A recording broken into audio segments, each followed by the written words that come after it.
আসসালামু আলাইকুম এভরিওয়ান, কেমন আছেন সবাই? আশা করি ভালো আছেন। তো এটা হচ্ছে জাকোপানি। আমরা হচ্ছে বাসা থেকে এখন বের হচ্ছি জাকোপানির উদ্দেশ্যে। আমরা টোটালে 10 জন রওনা দিচ্ছি। তো জাকোপানিটা হচ্ছে আপনার ক্রাকোর আন্ডারে। এটা আসলে ক্রাকো এয়ারপোর্ট। আমি যখন বাংলাদেশ থেকে পোল্যান্ডে আসি তখন এই ক্রাকো এয়ারপোর্টে নামছিলাম। তো এটা হচ্ছিল জাকোপানির পাশাপাশি চলে আসছি। এটা হচ্ছিল জাকোপানির এরিয়াতে। আমরা আস্তে আস্তে পাহাড়ের উপরে উঠবো। আর আপনারা যারা পোল্যান্ডে আসছেন বা পোল্যান্ডে আসতে চাচ্ছেন, আপনারা যদি ক্রাকোর আন্ডারে কাজ করতে পারেন তাহলে আপনার জন্য আমি মনে করবো একদম বেস্ট। কারণ হচ্ছে ক্রাকো থেকে আপনি A to Z সব ধরনের ফ্যাসিলিটি পাবেন। আপনি যদি পোল্যান্ড থেকে বাংলাদেশে যান সেক্ষেত্রে আপনি পাশাপাশি আপনি এয়ারপোর্ট পাচ্ছেন। আপনি ক্রাকো থেকে সব কান্ট্রিতে যেতে পারবেন, এটা নিয়ে কোনো সন্দেহ নেই। এবং আপনার যদি কোনো কোম্পানি চেঞ্জ করতে হয়, এক কোম্পানি থেকে অন্য কোম্পানিতে যেতে হয়, সেক্ষেত্রেও আপনার পেপার ট্রান্সফার করতে বেশি সময় লাগবে না। এবং আপনি যদি টিআরসি কার্ডের জন্য অ্যাপ্লাই করেন, আপনার হায়েস্ট সময় লাগবে 3 মাস। 3 মাস থেকে আপনার 4 মাস সময় বেশি লাগতে পারে। অধিকাংশ সময় দেখা যায় যে আপনার কোনো কোনো সময় 2 মাসের ভিতরে ডিসিশন চলে আসছে এবং 3 মাসের ভিতরে আপনি কার্ড পেয়ে গেছেন। তো আমি মনে করি আপনারা যারা পোল্যান্ডে আসবেন বা পোল্যান্ডে আসতে চাচ্ছেন, আপনারা যদি ক্রাকোর আন্ডারে যদি কাজ ঠিক করতে পারেন তাহলে আমি মনে করবো আপনাদের জন্য একদম বেস্ট অপশন। আর এই ক্রাকোর আন্ডারেই মানে ক্রাকো সিটির ভিতরেই এই জাকোপানিটা। তো পোল্যান্ডে যারা আসতে চাচ্ছেন বা আসছেন, আপনাদের জন্য সবথেকে বেস্ট ট্যুরিস্ট স্পট এই জাকোপানি। এই জাকোপানিতে আপনার ইউরোপের বিভিন্ন কান্ট্রি থেকে জাকোপানির লোক আসে। তো আমরা যারা আসছে আমাদের সবার সাথে হাই হ্যালো করে নিচ্ছি। তো এখন আমরা যাবো আসলে কেবল কারে করে একদম উপরে উঠবো। তো আমরা এখানে কেবল কারের টিকিট কেটে নিছি। এখানে কেবল কারের টিকিট হচ্ছিল 50 টাকা করে, 50 জলতি করে। এখানে 5 জলতি বেশি করে দিছি যাতে করে আমাদের কোনো সিরিয়াল দেওয়া লাগতেছে না। সিরিয়াল ছাড়াই আমরা কেবল কারে আমাদের উঠা দিচ্ছে।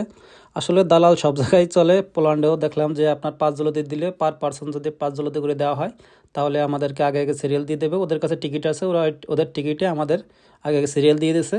তো আমরা জন প্রতি 55 জলতি খরচ হয়েছে, আমরা একদম উপরে চলে আসছি। এটা হচ্ছিল আপনার এখান থেকে আকাশের যে মেঘটা হচ্ছে আমাদের নিচে, আর আমরা হচ্ছিল মেঘের উপরে। আর এখানে প্রচুর ঠান্ডা। ও আরেকটা জিনিস হচ্ছিল, আপনারা যারা এই জাকোপানে আসতে চাচ্ছেন অবশ্যই আপনারা সেফটি শুজ এবং আপনার সেফটি কোট নিয়ে আসবেন। কারণ এখানে উপরে হচ্ছে প্রচণ্ড ঠান্ডা। আমাদের নিচে ছিল -2 আর উপরের ওয়েদার টেম্পারেচার হচ্ছিল -12। এখানে যে জুতা নিয়ে আসবেন, জুতার নিচের সোল থাকতে হবে অনেক হাই। কারণ এখানে আপনি 5 থেকে 10 মিনিট হাঁটার পরে আপনার এখানে দেখতে পাচ্ছেন যে পুরাটাই মানে বরফে ঘেরা। তো আপনি 5 থেকে 10 মিনিট হাঁটার পরে দেখবেন যে সোলটা আস্তে আস্তে ঠান্ডা হয়ে আসতেছে। এবং যে পা মোজা নিয়ে আসবেন সে পা মোজা অনেক মানে ভালো মানের পা মোজা নিয়ে আসবেন যাতে করে আপনার শরীরের ঠান্ডাটা কম লাগে। তো এখানে আসার পরে আমি মানে অবাক হয়ে গেছি যে পোল্যান্ডের ভিতরে এত সুন্দর একটা জায়গা এবং এখানে ইউরোপের বিভিন্ন কান্ট্রি থেকে মানুষ ঘুরতে আসে। আর আপনি যদি পোল্যান্ডে আসেন আর যদি জাকোপানি না যেয়ে থাকেন তাহলে আপনি সবথেকে বড় একটা জিনিস মিস করবেন। আর জাকোপানির এই একটা স্পট না, আপনার এরকমের বিভিন্ন ধরনের স্পট আছে, আপনি মানে একটার পর একটা শেষ করতে পারবেন না। তো এটা আসলে আমাদের প্রথম দিন, আমরা এখানে প্রথম দিন স্টে করতেছি এবং এটা আসলে সন্ধ্যার পরের দৃশ্য। এখানে আসতে হলে আপনি ট্রেন বা বাসে বা আপনি ট্যাক্সিতে করে আসতে পারবেন। তবে ট্যাক্সিতে আপনার অনেক এক্সপেন্সিভ, কারণ ট্যাক্সি চার্জ অনেক বেশি পড়ে যাবে আপনি ইউরোপের পোল্যান্ডের যে কোনো কান্ট্রি থেকে আসেন না কেন।